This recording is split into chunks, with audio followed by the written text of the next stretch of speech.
Hello there, this is Brennan Marr, host of Page Turners They Were Not, a Star Wars podcast.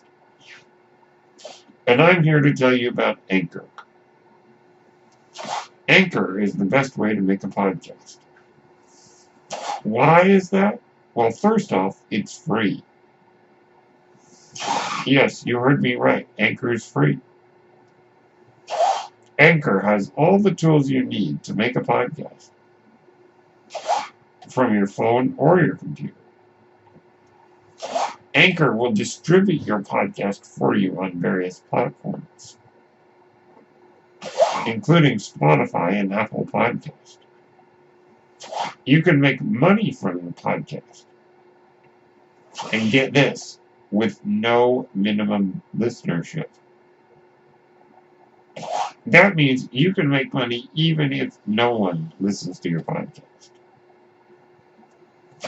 That, of course, is not ideal, as Anchor will allow you to spread your podcast, bring in more viewers, and you can make more money because of it.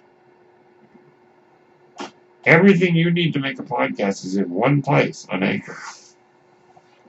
If you're interested, download the free Anchor app or go to anchor.fm to get started. Thank you, and may the Force be with you. Hello, everyone. My name is Brennan Marr. That noise you're hearing is my ventilator. And welcome to Page Turners They Were Not, my Star Wars podcast.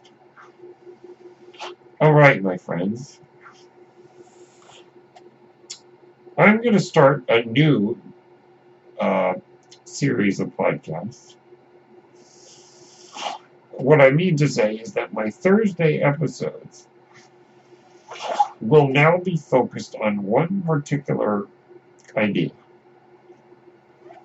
Each week, on Thursday, I'm going to talk about a movie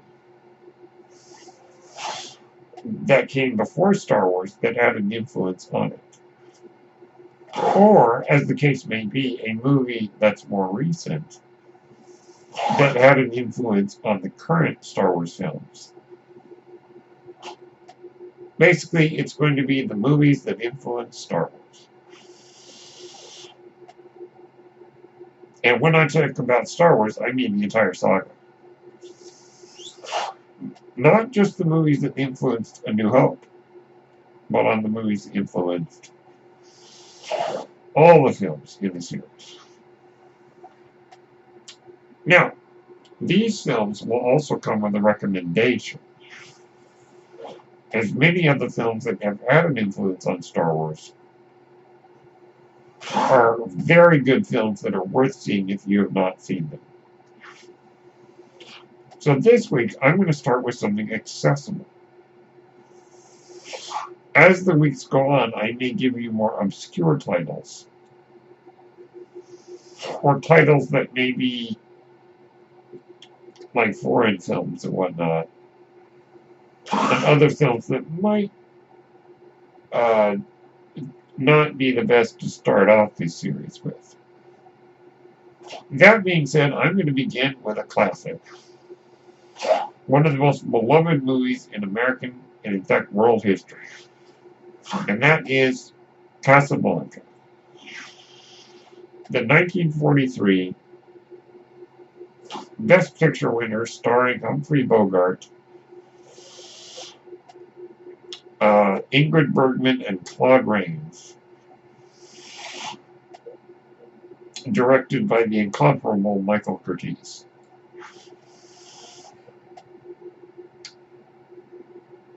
So, what is the story of Casablanca?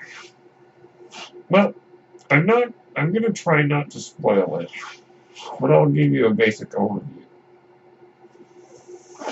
Rick Blaine is an expatriate American living in Casablanca, Morocco,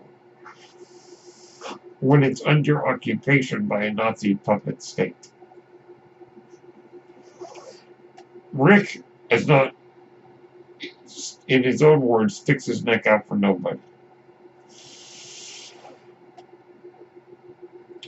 Rick's life living there is suddenly upended when a former girlfriend returns, and the baggage that comes with it. Casablanca is, it's hard to classify exactly what genre it is. It is, I think I would call it a World War II romantic drama. Now, how does this movie connect to Star Wars?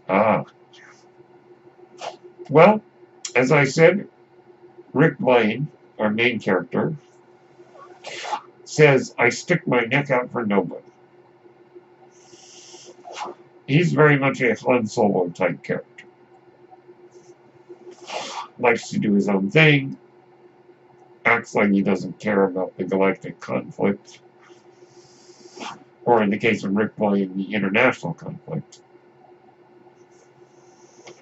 Also, the cafe, Rick's Cafe, which is called Rick's. Everyone comes to Rick's, everybody in the town says. It's kind of like the Mos Eisley Cantina. It's full of interesting characters. Some good, some bad, some rather disreputable. Many of them are trying to run, black market operations, smuggling. There's a lot of gambling.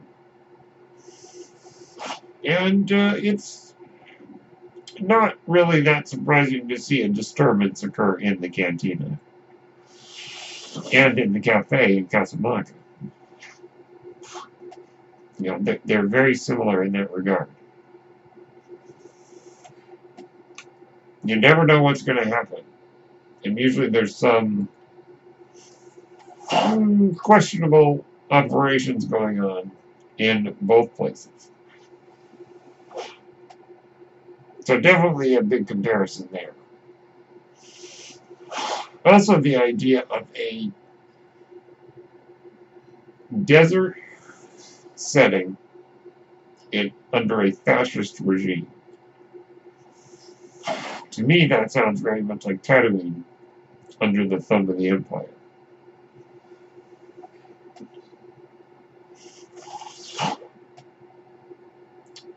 But yeah, and also the fact that when C-3PO enters the cantina, the bartender's like, hey, we don't serve their kind here. There's a scene in Casablanca where a man is trying to get into one of the more private areas of the cafe. Like in some of the areas that only certain guests are allowed. And Rick basically says, you can't come in here because I personally haven't okayed it. So it's kind of like the bartender saying to C-3PO, we don't serve your kind here. It's that kind of thing. And it definitely, the similarities between Casablanca and Star Wars are minimal, I would say. But nonetheless, they are there. The wonderful thing about Star Wars is that you never know. I never know if George Lucas ever intended for there to be a connection. Some films, he says, did have an effect. That he is actually named, like The Hidden Fortress, which we'll get to soon. But I think that with any creator of art that they ingest is just going to naturally make its way into what they're telling. George Lucas, of course, grew up on the classics. Reading and watching many of the things that are deemed classics. Casablanca, I'm sure, was one of them. And subconsciously, I think there are connections. that he didn't necessarily know he was making.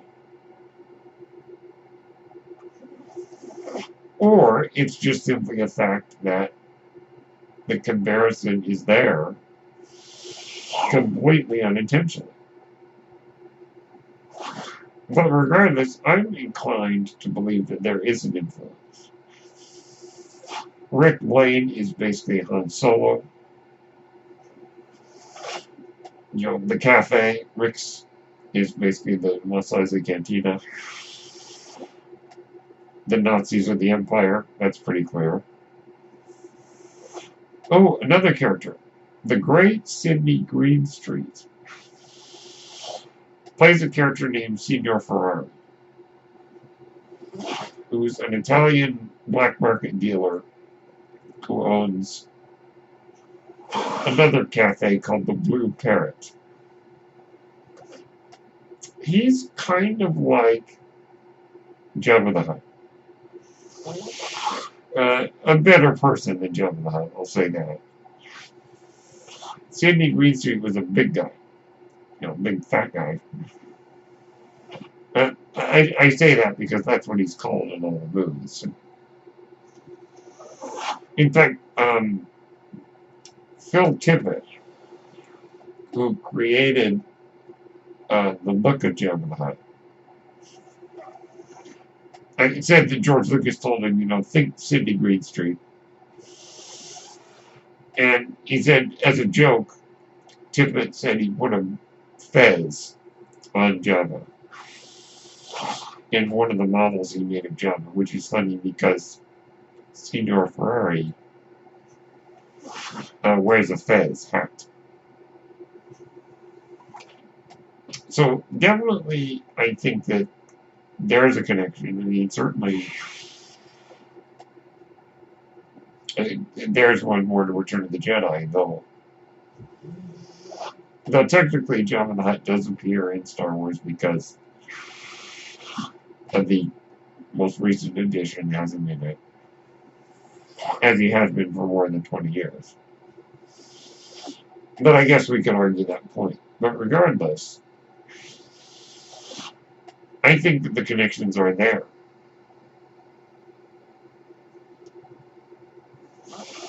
I don't really want to reveal much about the movie if you have not seen Casablanca.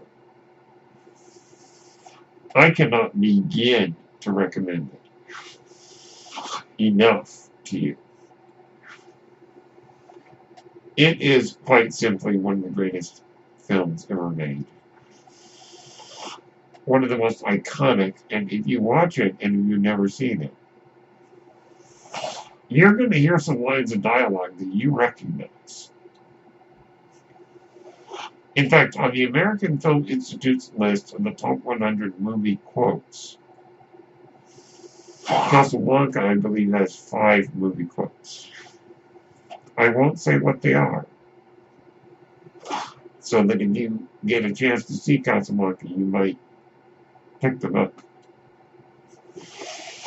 I will say, however, "Play it again, Sam" is not a line in Casablanca.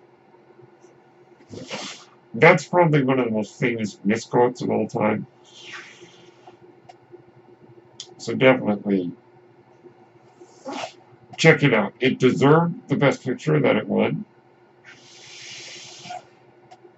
It deserved the Best Director that it won also.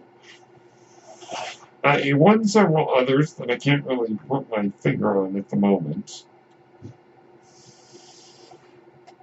But it's very much a simple film in terms of the scale and the scope of it.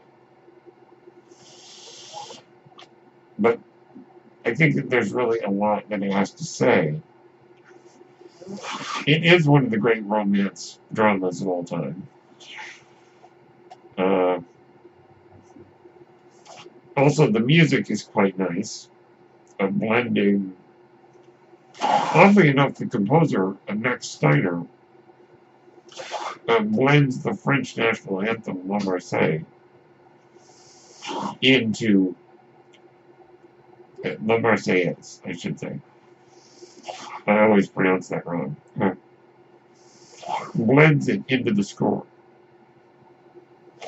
The score plays a pivotal part in Casablanca, as does John Williams' score in Star Wars. Max Steiner is considered the father of film scores. His 1933 score for King Kong is considered the first major movie score, as we know them today.